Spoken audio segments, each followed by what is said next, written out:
আছে এদেরকে কিছু কিছু রুল বা কিছু কিছু নিয়ম চালু করার দরকার আছে না নাই? যেমন আজকে বেনামাজি আছে না নাই? কথা বলেন, বেনামাজি আছে না নাই? যদি কমিটির লোকেরা যদি বলে যারা বেনামাজি ইমাম সাহেব তাদের বাড়ির মধ্যে দাওয়াত খাবে না,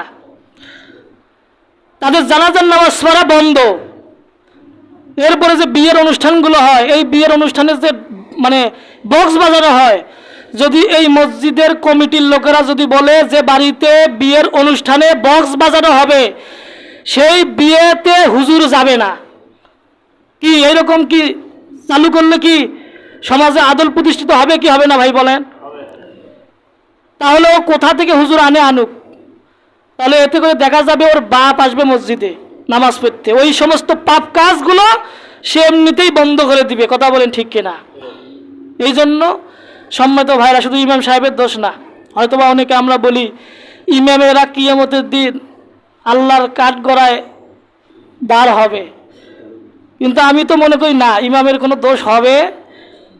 আপনারা তো ইচ্ছা করলে ইমামক তো মনে করেন বাদও দিতে পারেন ভাই, কমিটির লোক কি পারেন কি পারেন না, কি আমার দোষ আছে? আমরা যে আজকে হক কথা কই, কমিটির লোকেরা কইবে কি যে হুজুর আইসিন না।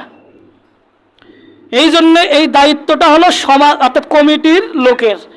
কমিটির লোকেরা যদি এই রুল এই নিয়মগুলো যদি চালু করে, ওয়াল্লাহি তাল্লাহি আল্লাহর কসম করে বলতেছি, সেই সমাজে আল্লাহর খাস রহমত নাজিল হবে, আর সেই সমাজগুলো জান্নাতি সমাজ হিসেবে পরিগণিত হয়ে যাবে।